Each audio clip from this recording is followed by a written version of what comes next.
دجال کا فتنہ بھی آنے والا ہے، بہت بڑا فتنہ ہوگا۔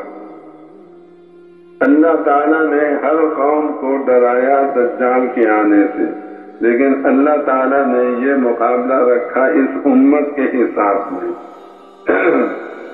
اس لیے رکھا اللہ تعالیٰ نے کہ پہلوان سے مقابلہ کسی پہلوان کا کرایا جاتا ہے۔ دجال کا فتنہ بہت بڑا، یہ امت بھی اللہ کے نزدیک بہت بڑی، اس لیے دجال آئے گا اور آ کر ابھی تو جتنے اہل باطل ہیں وہ سب مشینوں کے محتاج۔ مشین اگر کوئی ہے تو اس کے ذریعے وہ کر سکتے، مشین نہ ہو تو کچھ نہیں کر سکتے۔ دجال کو اللہ تعالیٰ مشینوں کا محتاج نہیں رکھے گا، اس کو اتنی بڑی آزمائش بنائے گا، اس کے حکم دینے پہ سب کچھ ہوگا۔ وہ کہے گا یا سماء امطری، اے آسمان تو اس علاقے پہ بارش برسا، اس کے حکم دینے پہ بارش ہو جائے گی۔ وہ کہے گا یا ارض اخرجی اثقالک، اے زمین اپنے سارے خزانے باہر نکال دے، اس کے کہنے پہ زمین سارے خزانے باہر نکال دے۔ اب وہ دجال دعویٰ کرے گا کہ میں خدا ہوں، میں رب ہوں، اور جو مادے سے متاثر ہیں اس زمانے میں وہ ڈر ہے کہ سارے ہی دجال کو خدا مان جائیں گے۔ اور پھر کیسے اس کا زوال ہوگا؟ اس کا زوال ہوگا ایک ایمان والا اس کے مقابلے پر آئے گا، اس کو کہے گا مجھے رب مانو، وہ کہے گا کہ رب نہیں ہے تو کانا ہے، رب کانا نہیں ہو سکتا۔ وہ کہے گا میں آپ کو قتل کر دوں، وہ کہے گا مجھ میں کر دو قتل، میں قتل ہو سکتا ہوں لیکن غلط بات کا یقین نہیں کر سکتا، تم کو رب نہیں مان سکتا۔ اب وہ ان کو قتل کرے گا، قتل کرنے کے بعد پھر ان کی لاش کے 2 ٹکڑے ان کے درمیان میں سے وہ گزرے گا دجال، اور کہے گا دیکھو میں نے اس آدمی کو قتل کر دیا، اور پھر یہ کہے گا قم حیّا، اے مرے ہوئے انسان تو زندہ ہو جا، کھڑا ہو جا۔ اس کے حکم دینے پر وہ مرا ہوا مسلمان پھر زندہ ہو جائے گا، اور جب زندہ ہو جائے گا تو سارے اس کے ماننے والے شور مچائیں گے کہ یہ ہمارا رب ہے، اس نے مردہ کو زندہ کر دیا۔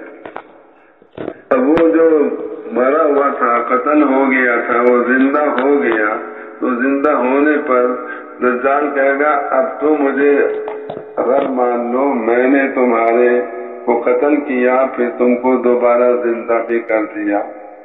وہ مسلمان یہ کہے گا کہ مجھے پہلے یقین تھا کہ آپ دجال ہو، لیکن تھوڑا سا مجھے شک تھا، کیونکہ ایک نشانی رسول پاک علیہ السلام نے جو ہمیں بتائی وہ تمہارے اندر نہیں پائی جا رہی تھی، اب وہ بھی پائی گئی۔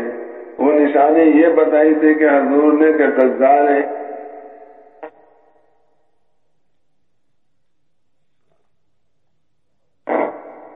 ایک مسلمان کو قتل کرے گا، حضور پاک علیہ السلام نے نشانی بتائی تھی، اس نشانی کے مطابق تمہارے اندر مجھے ابھی تک نشانی نظر نہیں آئی تھی۔ حضور نے ہمیں بتایا تھا کہ ایک مسلمان کو قتل کرے گا دجال، پھر اس کو زندہ کرے گا، کہ یہ نشانی میرے ذریعے سے مجھے معلوم ہو گئی، مجھے نظر آ گئی۔ اس سے پہلے مجھے یقین تھا کہ آپ دجال ہو، اب مجھے پکا یقین ہو گیا کہ آپ دجال ہو۔ حدثنا رسول اللہ صلی اللہ علیہ وسلم، کیونکہ ہمیں حضور پاک علیہ السلام نے یہ بتایا تھا کہ دجال آئے گا اور ایک مسلمان کے ساتھ ایسا کرے گا۔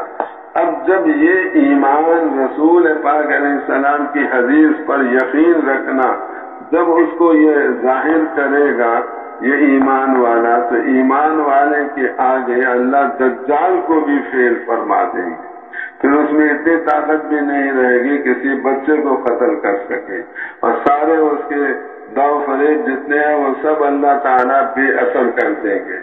تو ہمارے زمانے کے بعد والے زمانے میں بھی ایمان والا دجال پر غالب آئے گا۔ اس لیے میرے بھائیوں، دوستوں، عزیزوں، قرآن حدیث کا علم لینا، پھر اس کے مطابق اپنے دل کا یقین بنانا۔ آپ سارے بھائی بنائیں گے اپنے دل کا یقین۔ صحابہ کرام یہ فرماتے ہیں تعلمنا الایمان، ہم نے پہلے ایمان سیکھا، ثم تعلمنا القرآن، پھر ہم نے قرآن سیکھا، فزدنا به ایمانا، اس قرآن سیکھنے سے ہمارا ایمان اور زیادہ ہو گیا۔ تو ایمان کو بڑھانا یہ ہمارے لیے بہت ضروری کام ہے، اس لیے کہ درس نظامی جس زمانے میں شروع ہوا تھا اس زمانے میں ماحول ہمارے اس زمانے کے ماحول سے یقیناً بہت اچھا تھا، اور اخلاقی معیار بھی مسلمانوں کا بہت اعلیٰ تھا۔ تو جو طالب مدرسے میں داخل ہوتا تھا اس کا ایمان بنا ہوا، اخلاقی حالت اس کی بہت اچھی ہوتی تھی۔ اس لیے دارالعلوم دیوبند کے بارے میں سنا ہے کہ اس میں 8 سال گزار کر تعلیم جب اساتذہ کرام کی صحبت میں رہتا تو جب دورے میں پہنچتا تو سارے طلباء دورے والے صاحب نسبت اللہ کے بزرگ بنے ہوئے ہوتے تھے۔ اتنی تاثیر تھی دارالعلوم دیوبند کی پڑھائی کے اندر، وہاں رہنے کے اندر، وہاں کے ماحول کے اندر۔ ہمارے اس زمانے میں ہر گھر ایمان بگاڑنے والا مرکز بن گیا ہے، اور مخلوق کا یقین ہمارے بچوں کے دلوں میں ماں باپ کی باتوں سے آ رہا ہے، اور ایمان بھی بگڑ گیا، اخلاق بھی خراب ہو گئے۔ اب ایمان جب کمزور ہو جاتا ہے تو انسان برے کام بھی کر بیٹھتا ہے۔ اب ہمیں اپنے پڑھنے کے زمانے کا قصہ یاد ہے۔ ایک ساتھی تھا ہمارا مظاہر علوم سہارنپور میں، بڑا شرارت۔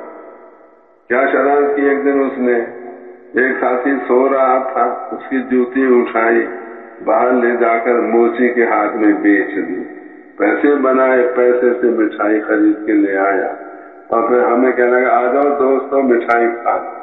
وہ جس کی جوتی اٹھائی تھی وہ سو رہا تھا، اس کو بھی اٹھایا کہ بھائی آ جاؤ آپ بھی مٹھائی کھا لو۔ اب ہم پوچھیں کہ مٹھائی کس خوشی میں کھلا رہے ہو؟ کہ میں کھلا رہا ہوں کسی خوشی میں۔ جب جس کی جوتی اٹھا کے بیچی تھی جب وہ آیا کہنے لگا، اس نے پوچھا کہ مٹھائی کس خوشی میں؟ کہ آپ کی جوتیوں کے طفیل سے کھا رہے۔ اب یہ کسی کی